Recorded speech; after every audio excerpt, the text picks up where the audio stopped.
Hola, ¿qué tal? Buenas tardes a todos. Pues vamos a empezar. Vamos a hablar primero de qué tan importante está convirtiéndose diabetes en México, ¿no? Qué tanto impacto en nuestro país este padecimiento cada vez más frecuente, que no hay duda que todos tenemos a una persona familiar, amigo, cercano que empieza a tener ya problemas con la glucosa o incluso ya con años de diagnóstico, ¿no?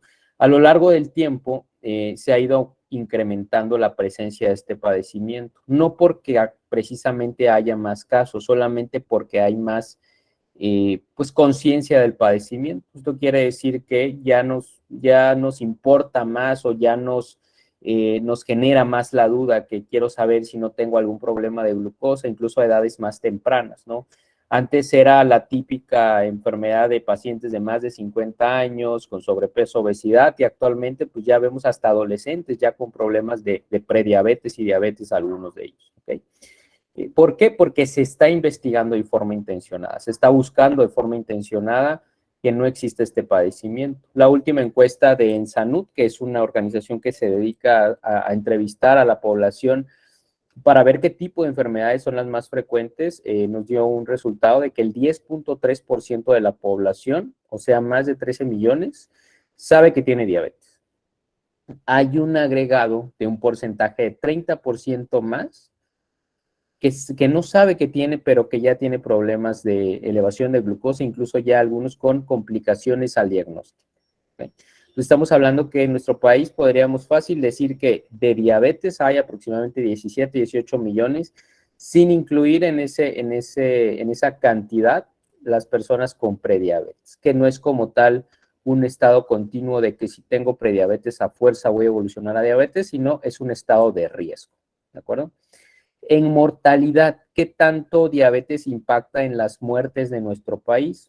La última encuesta o mejor dicho, la última data que tenemos de junio del 2021 a la fecha, de cuál ha sido la causa más frecuente, pues evidentemente que el COVID, ¿no? COVID-19, ¿no?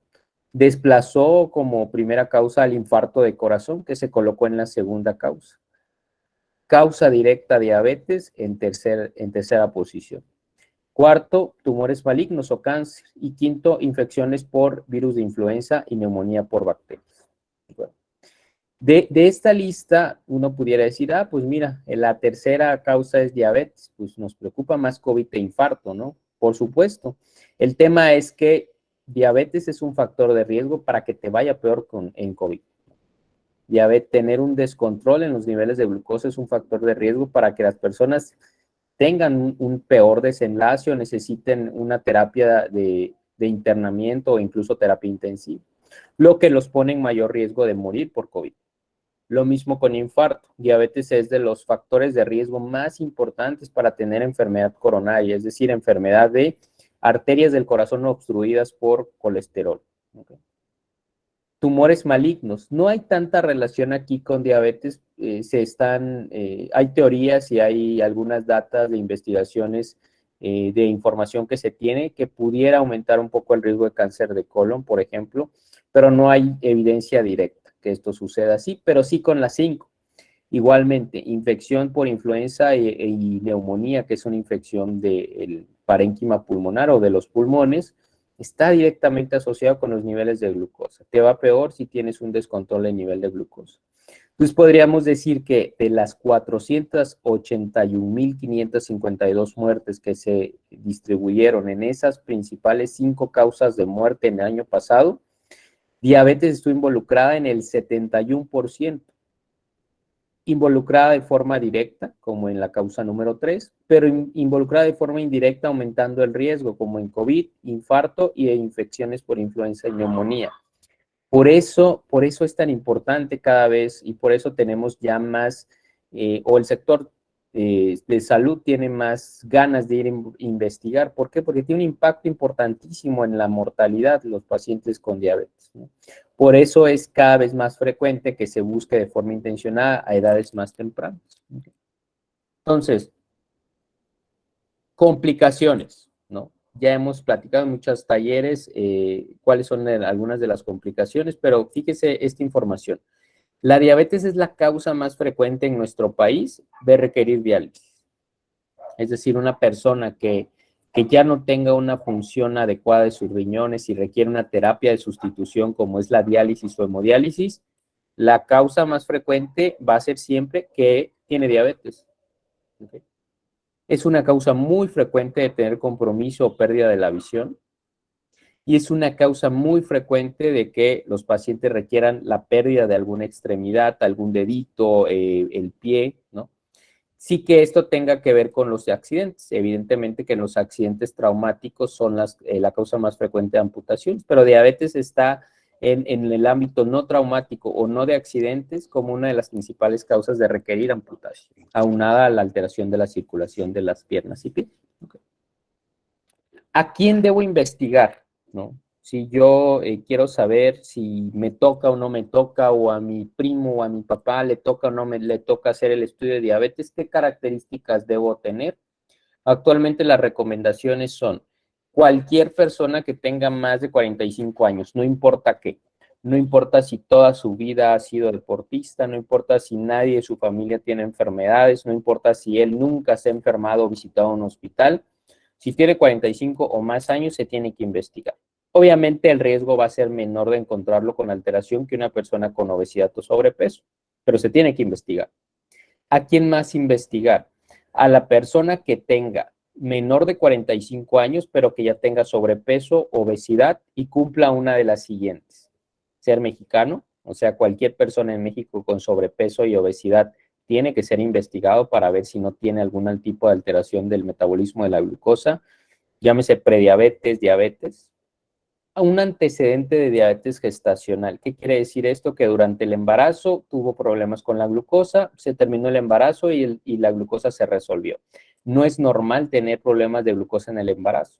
Aunque se haya resuelto al término del embarazo, tiene que haber cierta vigilancia para reclasificar a esa persona y para ver qué tanta alteración existe todavía del metabolismo de la glucosa. Antecedentes familiares. Si una persona tiene un abuelito, papá, tío con diabetes, por supuesto que tiene que ser investigado si tiene sobrepeso o obesidad. Que tenga también hipertensión, que no suele ser una persona con mucha actividad física, es decir, que la mayor parte de su día se la pase en el trabajo o en la escuela sentado y llegue a casa y se la pase sentado igualmente con el televisor o con cualquier tipo de actividad de ocio. ¿Okay? Acatosis nigricans, se me fue ahí, me comí una N, es nigricans, y puse una T en lugar de una G. ¿Qué es la acatosis nigricans? Es una coloración oscura del cuello o de la axila, ¿sí? Que da un aspecto a la piel de aterciopelado. Esa característica clínica la vemos cuando hay resistencia a la insulina. La resistencia a la insulina es una de las alteraciones más importantes del metabolismo de glucosa, ¿ok? Que pueden llegar a ocasionar la diabetes. ¿Okay? Entonces es un dato directo. Muy pocos datos pueden llegar a aparecer cuando hay alteraciones tempranas en el metabolismo de la glucosa. Pues esta es una de ellas, ¿no? Seguramente habrán visto a alguna persona ahí con un cuellito un poquito oscuro, como aterciopelado, con la piel gruesa. Esto es efecto de la insulina, ¿ok? Que está aumentada por la resistencia a la insulina. ¿Okay? Dislipidemia, ¿qué quiere decir esto? Que el paciente tenga algún tipo de alteración en el metabolismo de colesterol y triglicéridos. Okay. Entonces, si se dan cuenta, muchísimas personas ya cumplimos esto, ¿no? Quizá yo no tengo más de 45 años, pero tengo un familiar y soy mexicano, ¿no? Y si me descuido y empiezo con sobrepeso, ya me toca ver si tengo diabetes o no, ¿no? Entonces, así de prevalente o así de alto es el riesgo en México de tener diabetes, ¿no? Por nuestra genética y por los hábitos de alimentación que hemos adquirido con el paso de los años. Entonces, vamos a ir entrando a esto de los mitos, ¿no? Que seguramente al término habrán algunos otros que me quieran por ahí preguntar, pero vamos a decir esta oración. La diabetes es una enfermedad común. Como enfermedad común existe muchísima desinformación, ¿no? Como mucha gente la escucha, pues realmente es raro que una persona se ponga a indagar de forma apropiada y que cuestione la información que le está llegando, ¿no? Yo soy médico, yo por ejemplo, si quisiera saber de computadoras, pues, no voy a aprender lo mismo si me pongo a leer en el internet lo que encuentre de computadoras que alguien que fue a la escuela de computadoras, ¿no? Entonces, ese es un ejemplo, ¿no? Que es muy difícil acceder a información adecuada. No está la percepción de todos, ¿no?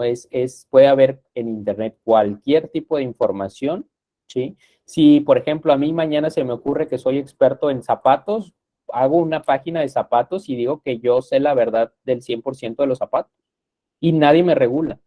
Ese es uno de los errores o uno de los riesgos de obtener información en Internet. ¿Okay? Entonces, en esta enfermedad tan común, con alta cantidad de desinformación, donde el diagnóstico y el tratamiento tardío son comunes, ¿no? ¿Qué quiere decir? Un diagnóstico en el cual ya hay años de alteraciones de la glucosa, el tratamiento llega tarde a un médico que tenga experiencia en el manejo de diabetes, y pues ya la mayoría de veces se llegan con algunas complicaciones en el riñón, en la vista o en los nervios, ¿no? Son el común denominador. El diagnóstico tardío, el tratamiento tardío, las complicaciones crónicas son comunes, ¿okay? Lo que esto da la ventana a mucha presencia de divulgar información que pueden considerarse como mitos, ¿okay? Iremos platicando algunos de ellos. Entonces, vamos a ir entrando a lo que sean mitos en diabetes. Por ahí puse unas preguntitas, me voy a dar el tiempo de abrir por ahí el micrófono en un par de ocasiones para ver si alguien quiere apoyarme en contestarlas, ¿ok? Existen mitos de causa, origen o factor de riesgo, ¿no? ¿Quién no ha escuchado que a mí me dio diabetes porque tuve un susto, ¿no? O una preocupación o me estresé mucho en el trabajo? Vamos a hablar de eso, o sea, vamos a hablar de qué tanto puede impactar esta parte, pero pues, como causa o origen directo, no podríamos asegurar. Hay mitos de qué tanto tengo que controlar mi glucosa si realmente ni me da síntomas, ¿no? O el común dicho es que, pues es que yo manejo 200 de glucosa, ¿no? Mi cuerpo es así. Es común que pase eso. Mitos de tratamiento, ¿no? ¿Cuáles son los mitos de tratamiento? La moringa, inyectarse insulina me va a dejar ciego, la planta del huereque o la pezuña de la vaca, o sea, son muchísimos mitos que hay en torno al tratamiento. También platicaremos de eso. Efectos adversos del tratamiento. Yo no quiero tomar metformina porque, pues, a mí me preocupa el hígado, me preocupa el riñón, ¿no? Por eso hay que cuidar el tema de los medicamentos. Mucha desinformación en cuanto a eso, ¿de acuerdo? Entonces, vamos a platicar acerca de eso. Primera, me dio diabetes por un susto, asalto, problema familiar. De aquí ya, pues, di un poco de adelanto en la respuesta. Esta oración, afortunadamente, es cada vez menos frecuente, ¿sí? Antes era, yo creo que hace 5, 8 años, cuando yo andaba por ahí en la facultad, entrando ya a la residencia, era común escuchar eso, ¿no? Era común que incluso familiares o conocidos cercanos era, ¿no? Pues, ¿sabes qué? A mí me dio diabetes porque me asaltaron. Ahora, vamos entrando a cómo se empieza a alterar el metabolismo de la glucosa. La imagencita que ven en tu pantalla, esto que se ve como una forma tubular, ¿no? Que se va contorneando de color rojo, simula ser nuestra sangre. Dentro de la sangre existe glucosa, ¿no? Que son esos puntos blancos. Para que la glucosa pueda ser aprovechada como fuente de energía, que es su principal función, tiene que ser desplazada o transportada a los órganos, entrar al cerebro, al corazón, que son esas cosas raras que se ven ahí, es nuestro cerebro, el corazón, el músculo, la grasa, el hígado. La insulina es quien ayuda a ese transporte, es quien medía ese transporte. ¿Okay? Esto es lo normal. Cuando hay antecedentes importantes como los que comenté, inactividad física, obesidad, sobrepeso, antecedentes familiares, la propiedad, se empieza a crear alteración en el receptor de la insulina, algo que se llama resistencia.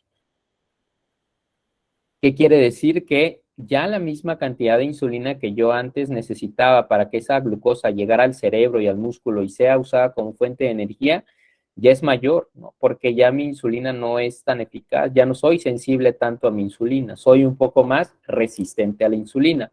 Esto ya es un estado de alteración. Aquí pueden presentarse los pacientes con ligera alteración para ser clasificados en prediabetes por glucosa en ayuno, por curva de tolerancia a la glucosa, por hemoglobina glucosilada, y aquí ya hay algo que se puede corregir. Aquí es donde se presentan lo que le dije de acantosis nígricas, la coloración oscura del cuello o axilas. Si no hacemos nada, esto 8 años después va a pasar a ser esto. La insulina empieza a descender. ¿Por qué? Pues porque el páncreas, que lleva ya años intentando contrarrestar la resistencia, ¿sí?, pierde función. Empieza a perder función. Cuando llegamos a este punto, ya el páncreas perdió al 80%, nos queda un 20%, que puede ser suficiente si llegamos a un buen control para mantenernos libres de inyectarnos insulina, ¿ok? Pero que ya se perdió función. ¿Okay? La glucosa, como ya no hay tanta insulina que venzca esta barrera o resistencia, pues se empieza a concentrar en la sangre. Este es el inicio de diabetes. Fíjense cuánto me tardé, lo simplifiqué tanto y cuánto me tardé en decir la palabra diabetes. Entonces ya podemos decir que pues no es algo que pasa de un día a otro. Si pudiéramos decir que tiene sentido, ¿no? Por ejemplo, un evento muy traumático que haga que me diagnostiquen diabetes, no porque sea la causa, sino porque más bien contribuyó a que esa glucosa pudiera elevarse ligeramente más. ¿Por qué? Porque existen hormonas, así como existe insulina, existen otras hormonas que son, una de ellas, el cortisol, que es una hormona del estrés, una hormona que nuestro cuerpo produce para responder ante situaciones de peligro, para prepararnos, entre algunas otras. Estas algunas otras y el cortisol tienen la capacidad de hacer acciones contrarias a la insulina, es decir, ellos dicen, hay que subir la glucosa. ¿Por qué? Porque yo ahorita me estoy preparando para correr, para pelear, para activarme y necesito que haya esa reserva de fuente de energía en la glucosa, en la sangre. ¿Okay? Entonces sí tiene sentido, ¿no? Me asusté muchísimo y me sentí un poquito mal, vi mi glucosa y ligeramente se elevó, pero esto no es que el susto haya causado, solamente contribuyó a que tú te dieras cuenta que tenías ya años con la glucosa elevada. Vamos a pasar al segundo. Factores de riesgo. ¿Cuáles son los reales factores de riesgo de llegar a esto, llegar a la diabetes? Los que comentamos, ¿no? Sobrepeso y obesidad, inactividad física, un estilo de vida sedentario. ¿Qué quiere decir esto?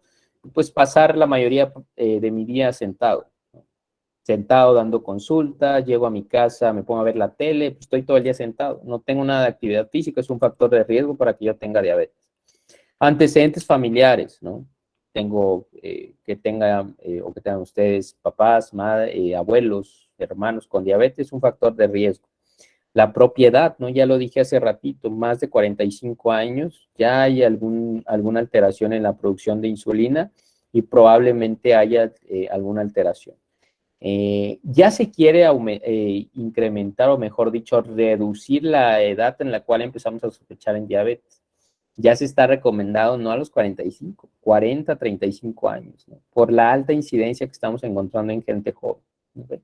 Probablemente en los siguientes años, arriba de 30, ya tienes que ser investigado para que no tengas problemas, aunque te sientas perfectamente bien. ¿Okay? Fumar y una alimentación inadecuada o no balanceada, por supuesto que es un factor de riesgo. ¿Okay? Otro mito, me dieron tratamiento, pastillas o insulina, pero yo no me la debo de tomar a menos que me sienta mal, ¿no? ¿Para qué me tomo algo si yo me siento completamente bien? Seguramente más de uno de los que estamos aquí acompañándonos lo ha pensado. ¿Y cuál es la respuesta? ¿Cuál es el objetivo del tratamiento en diabetes? 3 principales causas. Disminuir el riesgo de complicaciones. Este es el objetivo más importante de tratar diabetes. Que tú a los 5, 10, 15 años de ser diagnosticado no tengas problemas en el riñón, no tengas problemas en la vista, no tengas problemas en la circulación de los pies o no tengas un evento cardiovascular de tipo infarto de corazón o de cerebro. ¿Okay? Mejorar la calidad de vida. ¿Cómo voy a mejorar la calidad de vida si yo no tengo problemas en el riñón, si yo no tengo neuropatía, no tengo dolor, si no tengo insuficiencia cardíaca, puedo hacer mis actividades de la vida diaria? Ok, mejora calidad de vida. Y disminuir mortalidad, disminuir riesgo de tener un infarto.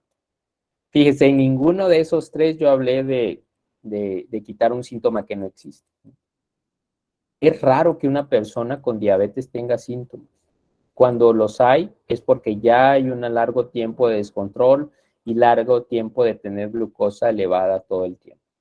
Es raro que ocurra, ¿ok? Por eso como no es una enfermedad tan sintomática, no es algo que preocupe, es que te va a doler la cabeza si te sube la glucosa. Bueno, entonces les aseguro que si la glucosa elevada causara un dolor horrible de cabeza, nadie se saltara sus medicinas. O diarrea todo el tiempo, o fiebre todo el tiempo, o dificultad para caminar todo el tiempo. Nadie se saltaba o nos saltábamos la medicina. El problema es que no da molestias y yo en ese momento o en esa semana que me tomé el medicamento no tuve un reflejo, ¿no? De ese medicamento. Y algunos medicamentos no son nada baratos, que varios de ustedes usan, ¿no? Medicamentos de 1,000, 1,500 pesos al mes. Y yo no sentí ninguna mejoría en mis síntomas, me siento igual de bien, pero ¿en qué me estoy preocupando? ¿En qué me estoy enfocando? En 5 a 10 años no tener que requerir diálisis, no tener que tener un evento cardiovascular, no tener que tener problemas de la circulación de los pies. ¿Okay? Y muchos otros pacientes sí sienten directamente la mejoría en los niveles de glucosa y se sienten con más percepción de energía. Es muy subjetivo, es decir, no podemos medir qué tanto una persona se pueda sentir mejor. Empieza a sentir que rinde más en el trabajo, rinde más en la casa, tiene mejor estado de ánimo, se siente con más ganas de hacer actividad física. Eso se puede percibir, ¿no? Pero no es algo tan directo como, por ejemplo, tener fiebre, pues me siento terriblemente mal. Tener una infección estomacal, me siento muy mal. Tener COVID, pues me siento pésimo, ¿no? Entonces, esa es una de las cosas con las que hemos estado batallando con diabetes, ¿no? Que no es un padecimiento que suele dar síntomas. Y eso hace que sea un poquito más difícil lograr que pues nuestros pacientes se apeguen al tratamiento, ¿no? Que digan, yo me voy a tomar, no importa cómo me sienta la pastilla. Entonces, los niveles elevados de glucosa no causan síntomas, como ya le comenté. No suele haber molestia si tienes una glucosa de 200.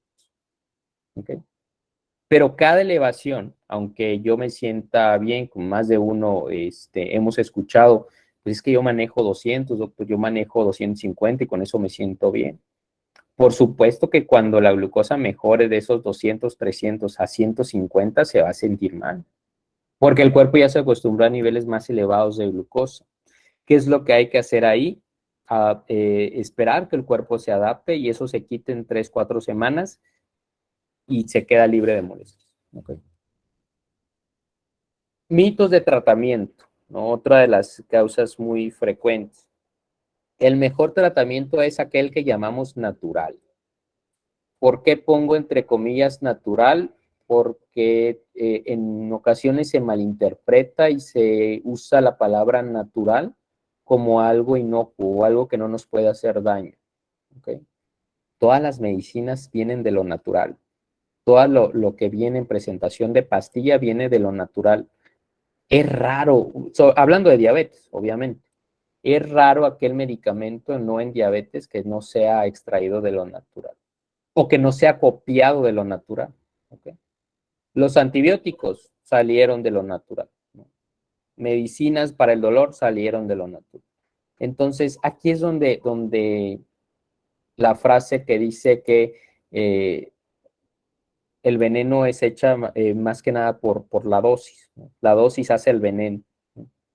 Pues sí, la dosis, yo les aseguro que si de metformina se toman 10,000 miligramos de metformina, no va a haber mañana, ¿no? Entonces, por eso la presentación en pastillas viene controlado la cantidad exacta de dosis que se requiere. Viene de lo natural, pero viene preparado para que no tengas mayor ingesta o consumo del que necesites. Y por supuesto están las plantas que no nos hacen daño, la planta de la moringa, pezuña de vaca, que por ahí me han dicho, o el nopal, que algunos pacientes, más que, más que ver el rechazo a medicamentos tomados, solamente es que no han sido informados de forma apropiada, no han tenido esa, pues, orientación que nos gustaría tener a todos, ¿no? Por ejemplo, yo sí, otra vez, ¿no? Regresando al ejemplo de las computadoras, si mi computadora se descompone, yo quisiera tener orientación, ¿no? No quisiera andarle buscando ahí alguna solución que no tengo idea. Entonces, parte de esto viene de la desinformación, ¿no?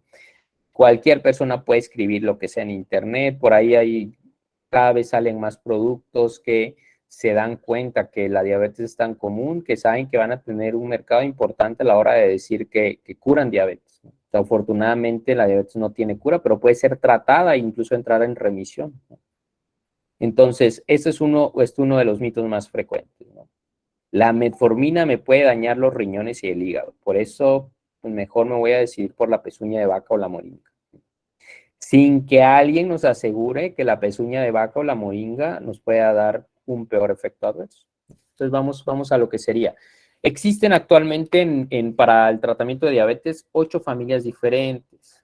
¿Qué quiere decir en cuanto a 8 familias diferentes?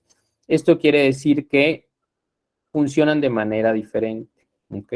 Actúan de manera diferente, ¿no? Algunos actúan aumentando la producción de insulina, otros actúan disminuyendo la resistencia a la insulina, otros actúan eliminando la glucosa por la orina, otros actúan haciendo que mi insulina dure más tiempo en la sangre después de los alimentos. Muchas familias. ¿Por qué existen muchas familias con diferentes acciones? Porque así de compleja es la enfermedad, porque la enfermedad pueden haber hasta problemas en el cerebro, hasta problemas en los intestinos, hasta problemas en el corazón, hasta problemas en el riñón, que todo hace que la glucosa se eleve. ¿Okay? Pues para que una pastilla pueda ser vendida y producida por un laboratorio, necesitamos tener estudios que aseguren que es segura para un paciente. ¿Okay? ¿Qué quiere decir esto? El concepto riesgo-beneficio. Que yo lo que estoy tomando siempre me va a dar mayor beneficio del riesgo que puede haber en cuanto a efectos adversos. Por ejemplo, regresando al famoso tema de la metformina, problemas de riñón o hígado. La metformina directamente no tiene, si se usa en dosis apropiada, por qué dañar el hígado y el riñón. Caso contrario, caso totalmente diferente, una persona que ya tenga alteración del riñón no puede tomar metformina. ¿Por qué? Porque la metformina necesita de un riñón sano y muchos otros fármacos para el dolor, el famoso naproxeno, ibuprofeno, ketorolaco, todos esos necesitan de un riñón sano. Incluso esos fármacos sí pueden dañar al riñón de forma directa y generar úlceras, ¿no? Entonces, hay personas que se la piensan más en tomar una metformina que un naproxeno. Y el naproxeno sí está comprobadísimo que si lo consumimos en exceso y no solo él, ibuprofeno, ketorolaco, diclofenaco, si excedemos esa dosis, nos va a tener en problemas el riñón. Entonces, ninguna planta de las que comentamos tiene estudios de seguridad. Estos estudios que hacen que una tabletita se pueda recetar y vender y estar aprobada por la Asociación de Drogas de Estados Unidos, la FDA, no la tiene. Caso de Herbalife. ¿Qué sucedió con Herbalife? Un gran boom cuando llegó Herbalife. Familiares míos incluso la usaban, Herbalife, ¿no? Yo era estudiante. ¿Y qué sucedió años después? Reportes de casos de falla al hígado por Herbalife.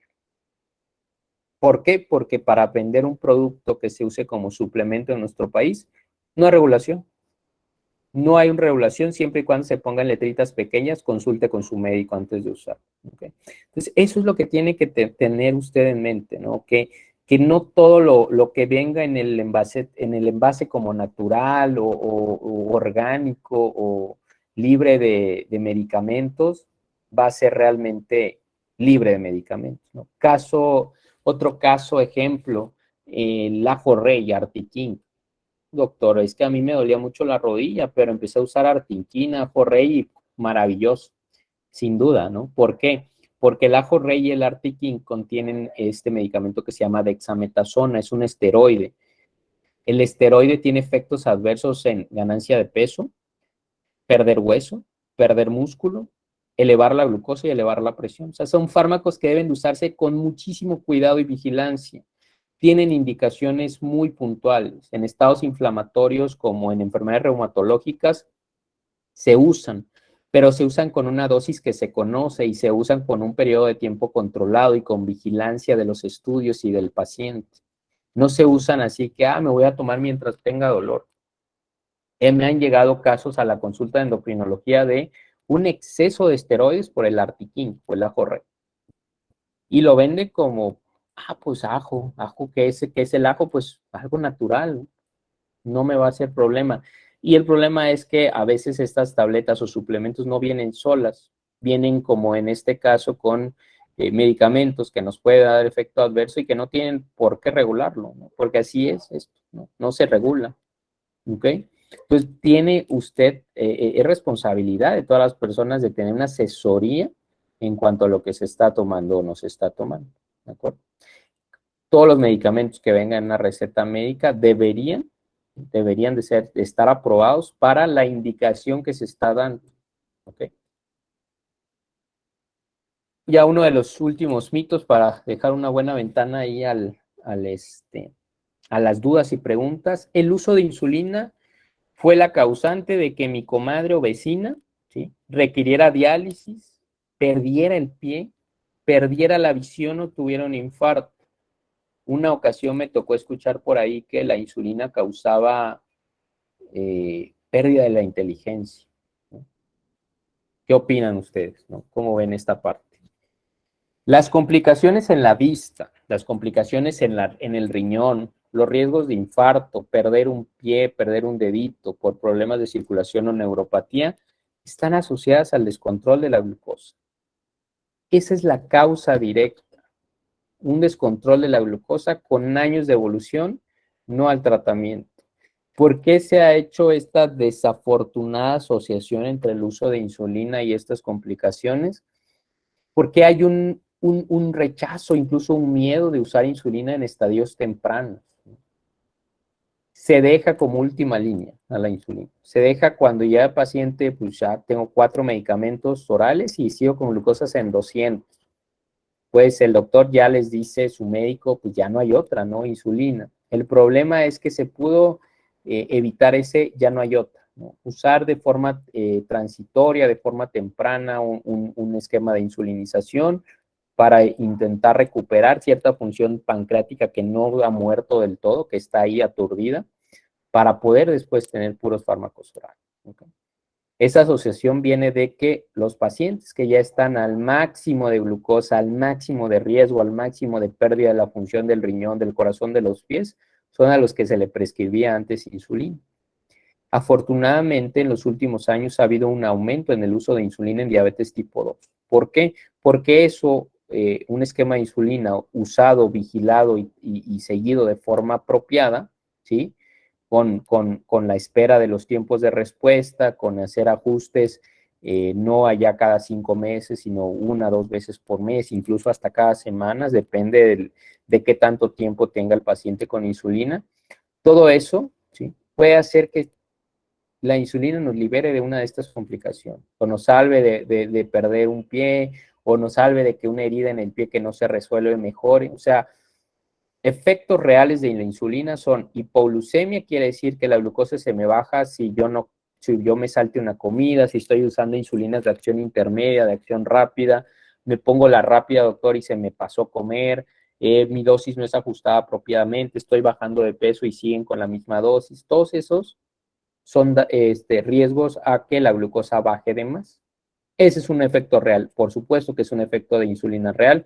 Y el segundo, ganar peso. ¿Por qué se gana peso con insulina? Porque es una hormona que eso hace. Es una hormona anabólica. El decir anabólica o el anabolismo es formar o construir músculo, formar o construir grasa, formar o construir hueso. Ese es el anabolismo. Tener reservas de músculo y de grasa, ¿ok? Como hace rato dije en la diapositiva que hablábamos de la causa, la insulina lo que hace es que los nutrientes se aprovechen. Si yo tengo mucha falta de insulina, que también seguramente conocerán algún familiar que perdió mucho peso cuando estaba en descontrol de glucosa, pues es solamente porque en ese descontrol la insulina no está haciendo lo que debe, que es hacer que los nutrientes se aprovechen. Entonces, al yo insulinizar a una persona porque es lo que hace falta para mejorar su glucosa, va a tener cierta ganancia de peso. No hablo de 5 o 10 kilos, hablo de 2, 3 kilos. Siempre acompañando de un plan de alimentación y de algún medicamento que favorezca o que atenúe esa ganancia de peso, que favorezca que no se gane peso y que se pierda. Ya hay fármacos en diabetes, afortunadamente, que no son tan nuevos, que generan esa posibilidad de dar una insulina y sin que el paciente gane un gramo, siempre y cuando se cuide, obviamente, el tema de la alimentación, ¿no? Ok, entonces siempre existirán mitos. Hay un sinfín de mitos, me intenté ir por los más comunes. El mejor paciente es el paciente que sabe, es el paciente informado, el que no cualquiera en la calle va y le recomienda y le dice, yo me curé con huereque, ¿no? El paciente que sabe que los medicamentos, el tratamiento, los objetivos de su tratamiento, que lo tiene bien claro y sabe cómo funcionan sus medicamentos, es el paciente que más a salvo va a estar de esas recomendaciones o de esos riesgos asociados a no estar controlado y a consumir compuestos que no sabemos ni qué contienen, porque la etiquetita no dice lo que contiene y que solo se excusan diciendo consulte a su médico antes de usar o si tiene alguna molestia. La mayoría de las veces una persona emite su opinión sin conocer el tema, ¿no? Es difícil a veces que algunos de nuestros pacientes por ahí que les cuesta mucho creernos en lo que les comentamos y se van más por los rumores, ¿no? Por lo que escuchan ahí con los vecinos o en la plática de la cena familiar. La mayoría de veces, pues, no hay conocimiento del tema o hay una desinformación. ¿Cómo podemos saber que alguien que nos está dando una información no lo leyó en la página de internet? Por eso es que es importante saber de dónde viene la información, poder hacer un pequeño análisis y ver si es una información que vale la pena seguir o bueno, perfecto, me diste una recomendación que me llamó la atención. Antes de tomar una decisión si iniciarlo o no, déjeme consultarlo con los médicos que me ven las diferentes padecimientos. A consultarlo con mi nefrólogo, con mi médico general, o con mi médico familiar, o con mi médico internista, o con mi endocrinólogo, para que puedan tener una opinión, ¿sí? En cuanto al uso o no uso de algunos suplementos o fármacos. Yo siempre que pido cuando me ponen sobre la mesa el uso de algún suplemento natural o algún tipo de vitaminas o medicamentos o opciones alternativas al uso de la medicina tradicional, pues yo no lo rechazo. Yo digo, mándeme el nombre, mándeme la etiquetita, lo revisamos.